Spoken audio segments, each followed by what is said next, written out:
நரமுடிக்கு டையே அடிக்காம காலம் முழுக்க தலை ஃபுல்லாக இருக்கக்கூடிய வெள்ளை முடியெல்லாம் நல்ல கரு கருன்னு இருக்கணுமா அப்படின்னா கண்டிப்பாக இந்த மாதிரி செஞ்சு பாருங்க.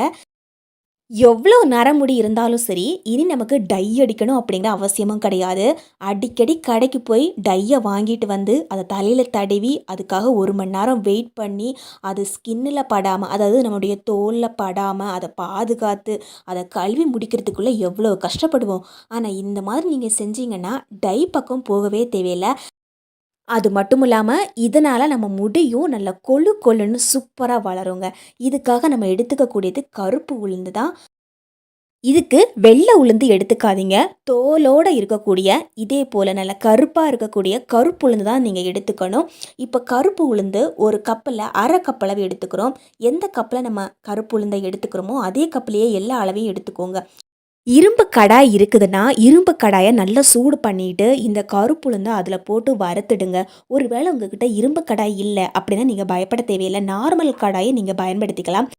இரும்பு கடாயை பயன்படுத்தினீங்கன்னா இரும்பு கடாயிலேருந்து இரும்பு சத்தும் கிடைக்கும் அப்படிங்கிறது இப்போ இல்லை, முன்னாடி காலத்துலேருந்து இருக்கக்கூடிய ஒரு நம்பிக்கை தான். உளுந்து ஓரளவுக்கு நல்லாவே சூடு ஏறி இருக்குது. நல்ல சூடு ஏறினதுக்கு அப்புறமா நம்ம இதில் வெந்தயம் சேர்த்துக்கலாம். எந்த கப்பில் நம்ம உளுந்து எடுத்தோமோ அதே கப்பில் 1/4 கப் அளவு, அதுலேயும் பாதி அளவுக்கு நம்ம வெந்தயம் சேர்த்தா போதும். இப்போ வெந்தயத்தையே சேர்த்துட்டு இது கூட மிக்ஸ் பண்ணி விட்டுக்கலாம். ஏற்கனவே கடாய் நல்ல சூடாக இருக்கிறதுனால தான் வெந்தயத்தோட நிறமும் நமக்கு சீக்கிரமாக மாறி கிடச்சிடும். அதே கப்பிலேயே 1/4 கப் அளவுக்கு கடுகு எடுத்துக்கிறேங்க. இப்போ கடுகையும் நம்ம சேர்த்துக்கலாம். இதே கப்பிலேயே 1/4 கப் அளவுக்கு டீ தூள் எடுத்துக்கலாம். எந்த டீ தூள் வேணாலும் எடுத்துக்கலாம். இதை ஒரு முறை மிக்ஸ் பண்ணி விட்டுட்டு இதே போல் நம்ம வறுத்து எடுத்தால் போதும். ஏற்கனவே சட்டி நல்லா சூடாக இருக்குது. இதுக்கு மேலே நம்ம ரொம்ப நேரம்லாம் வறுக்கணும்னு அவசியம் கிடையாது. நம்ம சேர்த்த உடனேயே கடுகு பொட்ட ஆரம்பிச்சிடும். நல்லா பொடு பொடுன்னு பொட்டி வந்த உடனேயே தீயை ஆஃப் பண்ணி விட்டுக்கோங்க. இதெல்லாம் நம்ம சேர்த்து தான் ஆகணுமா அப்படின்னா கண்டிப்பாக நம்ம இதெல்லாம் சேர்க்கும்போது ஒரு இயற்கையான ஒரு கருப்பு கலர் கிடைக்கும். அதுக்காக தான் நம்ம இந்த பொருளெல்லாம் சேர்த்துக்கிறோம். அது மட்டும் இல்லாமல் நம்முடைய முடிக்கும் நல்ல வளர்ச்சியை கொடுக்கும். இப்போ நல்லா ஆற வச்சுக்கோங்க. நல்லா ஆறுனதுக்கு அப்புறமா மிக்ஸி ஜாரில் நம்ம எடுத்து போட்டுக்கலாம். தண்ணி எதுவுமே இப்போதைக்கு நம்ம சேர்க்கக்கூடாது. இதே போல் நல்லா பவுடராக அரைச்சி எடுத்துக்கோங்க. எந்த அளவுக்கு பவுடராக அரைக்க முடியுமோ அந்த அளவுக்கு பவுடராக அரைச்சி எடுத்துக்கோங்க. நல்ல மாவு மாதிரி அரையணும் அப்படியெல்லாம் கிடையாது. சின்னதாக கொரகொரப்பு தன்மை இருந்தாலும் பரவாயில்லை. நாம் இதில் கருப்பு உளுந்து சேர்த்துருக்குறோம். அதில் நிறையவே புரோட்டீன் சத்து இருக்குது. நம்முடைய முடி வளர்ச்சிக்கு தேவையான அந்த புரோட்டீன் சத்தும் இதுலேருந்து கிடைக்கும். ரொம்ப தீய வைக்காமல் இதே போல் வறுத்து எடுத்தாவே போதுங்க. ரொம்ப கருப்பாக ஆக்கிடாதீங்க. இப்போ நம்ம ஒரு பவுல் எடுத்துக்கலாம். இதில் 2லேருந்து 3 ஸ்பூனுக்கு மட்டும் எடுத்து போட்டுக்கோங்க. நிறைய சேர்த்துக்காதீங்க. கூடவே இது மூழ்கிற அளவுக்கு கடுகு எண்ணெய் சேர்த்துக்கிறேன். ஒருவேளை கடுகு எண்ணெய் இல்லைன்னா நீங்கள் நார்மல் தேங்காய் எண்ணெயே பயன்படுத்திக்கோங்க. கடுகு எண்ணெய் சேர்த்திங்கன்னா தலைமுடிக்கு ரொம்ப நல்லது. அதுக்காக தான் நம்ம கடுகு எண்ணெய் சேர்த்துக்கிறோம். பத்தாததுக்கு ஏற்கனவே உங்களுக்கு இளநரை அதிகமாக இருக்குன்னு வச்சுக்கோங்களேன். அந்த இளநரையெல்லாம் தடுக்கக்கூடிய சக்தி இந்த கடுகு எண்ணெய்க்கு இருக்குது. அதுக்காக தான் நம்ம வந்து கடுகு எண்ணெயை சேர்த்துக்கிறோம். ஒரு பாத்திரத்தில் கொஞ்சம் தண்ணி வச்சுக்கோங்க.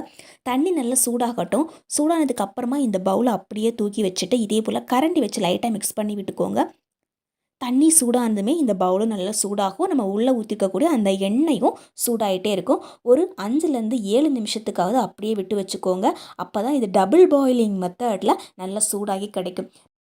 தண்ணி நல்லா சூடானதுக்கு அப்புறமா கொஞ்ச நேரம் அப்படியே விட்டு வச்சுட்டு அதுக்கப்புறமா நீங்கள் கை வச்சு லைட்டாக தொட்டு பார்த்தீங்கன்னாவே தெரியும் அது நல்லா சூடாக இருக்கா அப்படின்னு. அதை அப்படியே விட்டு வச்சுக்கோங்க தண்ணியிலேயே.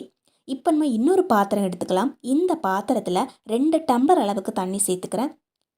ஏற்கனவே நம்ம அரைச்சி வச்சுக்கக்கூடிய அந்த பவுடர் அதில் 2 ஸ்பூன் அளவுக்கு மட்டும் சேர்த்துக்கோங்க. அதிகமாக சேர்க்க வேண்டாம். ஒரு 2 ஸ்பூன் அளவுக்கு மட்டும் நம்ம சேர்த்தா போதும். 2 டம்ளர் அளவு தண்ணி சேர்த்துருக்குறோம். அதுக்கு இந்த 2 ஸ்பூன் பவுடர் கரெக்டாக இருக்கும். இப்போ எல்லாத்தையும் நல்லா மிக்ஸ் பண்ணி விட்டுக்கோங்க. இந்த தண்ணி நல்லா சூடாக ஆக இதில் இருக்கக்கூடிய அந்த நிறமும் வெளிப்பட ஆரம்பிச்சிடும். இப்போ தண்ணி சுடு பண்ண வச்சு 1 நிமிஷம் ஆயிடுச்சு. அதுக்குள்ளேயே நல்லா சூடாயிடுச்சு. இது ரொம்ப நேரம், அதாவது நல்லா கொதிக்க கொதிக்க ஒரு 1/2 மணி நேரம்லாம் வச்சு காய்ச்ச வேண்டாம். ஏன்னா இந்த உளுந்தெல்லாம் வெந்துக்கிட்டே இருக்கும். அதனால் ஒரு 5 நிமிஷம்தான், அதுக்கு மேலே நம்ம வந்து அடுப்பில் வைக்கக்கூடாது. 5 நிமிஷத்துக்கு அப்புறமா அப்படியே கீழே தூக்கி வச்சுடுங்க. இந்த தண்ணியை மட்டும் நம்ம தனியாக வடிகட்டி எடுத்துக்கலாம். இப்போ இந்த தண்ணியோட நிறமே எவ்வளோ கருப்பாக இருக்குது பாருங்கள். மிச்சம் இருக்கக்கூடிய இந்த பவுடர் எல்லாத்தையும் ஒரு பாட்டிலில் இதே போல் போட்டு ஸ்டோர் பண்ணி வச்சுக்கோங்க. எப்பப்போ தேவைப்படுதோ அந்த டைமில் கூட நீங்கள் எடுத்து யூஸ் பண்ணிக்கலாம். இது கீழெல்லாம் கொட்ட வேண்டாம். இதே போல் நீங்கள் ஒரு பாட்டிலில் போட்டு ஸ்டோர் பண்ணி வச்சா போதுங்க. இப்போ நம்ம ஒரு இரும்பு கடாய் எடுத்துக்கலாம். நம்ம நாட்டு மருந்து கடைகளில் கிடைக்கக்கூடிய மருதாணி பவுடர் தான் நான் இன்றைக்கி பயன்படுத்த போகிறேன். ஒருவேளை மருதாணி பவுடர் இல்லைன்னா நீங்கள் இதுக்கு பதிலாக ஃப்ரெஷ்ஷாக கிடைக்கக்கூடிய மருதாணி இலை கூட பயன்படுத்திக்கலாம். மருதாணி பவுடர் இருக்குன்னா நீங்கள் இதே போல் செஞ்சுக்கோங்க. ஒருவேளை மருதாணி இலை இருக்குது அப்படின்னா அதை எப்படி செய்கிறது அப்படிங்கிறத நான் உங்களுக்கு சொல்கிறேன். இப்போது இதில் ஒரு 2லேருந்து 3 ஸ்பூனுக்கு மட்டும் மருதாணி பவுடர் எடுத்து போட்டுட்டோம். நம்ம ஏற்கனவே வடித்து வச்சுருக்கக்கூடிய அந்த தண்ணி அதில் கொஞ்சமாக ஊற்றி இதே போல் மிக்ஸ் பண்ணி விட்டுக்கோங்க.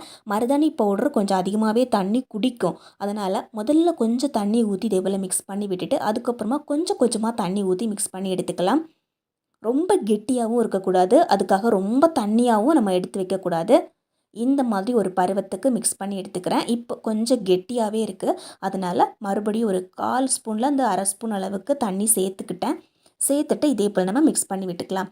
எப்போவுமே நம்ம மருதாணி பவுடர் யூஸ் பண்ணுறோம் அப்படின்னா கலக்கிட்டு உடனடியாக நீங்கள் தேய்ச்சி விட்டிங்கன்னா கண்டிப்பாக கலர் கிடைக்கவே கிடைக்காது. மினிமம் நம்ம ஒரு நாளாவது வெயிட் பண்ணணும். மிக்ஸ் பண்ணி விட்டுட்டு நீங்கள் மறுநாள் வரைக்கும் வெயிட் பண்ணணும். அப்போ தான் இது நல்ல கருப்பு கலரில் கிடைக்குங்க. நம்ம இந்த இரும்பு கடாயில் போட்டு வைக்கும்போது இது நல்ல கருப்பாகி கிடைக்கும். இந்த அளவுக்கு இது கருப்பாக இருக்கிறதுக்கு காரணமே இரும்பு கடாய் தான். ஒருவேளை இரும்பு கடாய் இல்லைன்னா நீங்கள் நார்மல் பவுல் அல்லது நார்மல் கடாய் பயன்படுத்திக்கோங்க. அப்போது இந்த அளவுக்கு கருப்பு கலர் கிடைக்காது. ஆனால் நம்ம வச்சுருக்கக்கூடிய அந்த மருதாணி பவுடரை விடையும் இன்னும் நமக்கு நல்ல டார்க்கான ஒரு கலர் கிடைக்கும். ஆனால் இந்த அளவுக்கு கருப்பான ஒரு கலர் கிடைக்காதுங்க. இப்போது நம்ம இதை எப்படி அப்ளை பண்ணுறது அப்படின்னு பார்க்கலாம். இந்த அளவுக்கு நல்ல கருப்பாக கலர் வந்ததுக்கு அப்புறமா கையில் க்ளவுஸோ அல்லது நீங்கள் ஏதாவது ஒரு ப்ரஷ்ஷோ பயன்படுத்திக்கலாம். இளநரை வருது அப்படின்னா கூட இது ஒரு சூப்பரான ஐடியாங்க. திரும்ப திரும்ப நமக்கு நரைமுடிகள் வளராமல் இருக்கும். ஏற்கனவே நரைமுடிகள் வந்தாச்சு, ஆனால் திரும்பவும் நமக்கு நரைமுடிகள் அதிகமாகவே வருது அப்படின்னா இதை நம்ம யூஸ் பண்ணும்போது திரும்ப திரும்ப நரைமுடிகள் வராமல் இருக்கும். இதை நம்ம எத்தனை டைம் அப்ளை பண்ணணும் அப்படின்னு பார்க்கலாம். இதை நம்ம தலையில் அப்ளை பண்ணும்போது அதிகப்படியான எண்ணெய் வழிகிற மாதிரி பார்த்துடாதீங்க. அன்னைக்கு நீங்கள் எண்ணெய் வைக்க வேண்டாம். ஒரு நாள் முன்னாடி நீங்கள் எண்ணெய் வைக்கிறீங்க, அது லைட்டாக பிசு பிசுன்னு இருக்குது அப்படின்னா கூட பரவாயில்ல. ஆனால் அன்னைக்கு நீங்கள் எண்ணெய் வைக்கக்கூடாது. அப்போ தான் இந்த கலர் நல்லா ஒட்டும். ரொம்ப ட்ரையாகவும் தலை இருக்கக்கூடாது. நம்ம லைட்டாக எண்ணெய் பிசு பிசுப்போட இருந்தாலும் இந்த கலர் சூப்பராக ஒட்டி கிடைக்குங்க.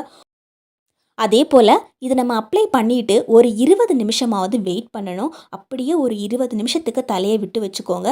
அதுக்கப்புறமா நீங்கள் நார்மல் ஷாம்பு போட்டு கழுவி எடுத்தாவே போதும்.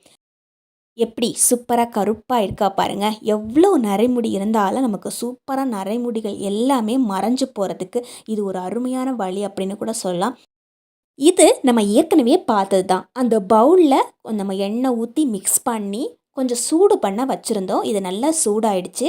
முதல்ல நீங்கள் மிக்ஸ் பண்ணும்போது கவனிச்சிருப்பீங்க, நல்லா மிக்ஸ் ஆகி மட்டும்தான் இருக்கும். இதே போல் சூடானதுக்கப்புறமா நம்ம பார்த்தோன்னா எல்லாம் அடியில் தங்கிடும். எல்லாம் அடியில் தங்குனதுக்கு அப்புறமா நம்மளால் அந்த எண்ணெயை தனியாக பிரிச்செடுக்க முடியும்.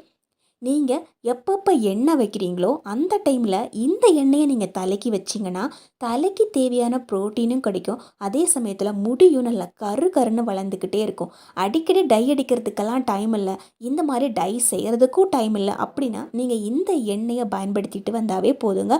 நல்ல சூப்பராக தாடி முடி, மீசை முடி, தலை முடி இப்படி எல்லா முடியையுமே நல்லா கரு கருன்னு மாற்றிடும். வீடியோ பிடிச்சா லைக் பண்ணி ஷேர் பண்ணுங்கள். கண்டிப்பாக ட்ரை பண்ணி பாருங்கள்.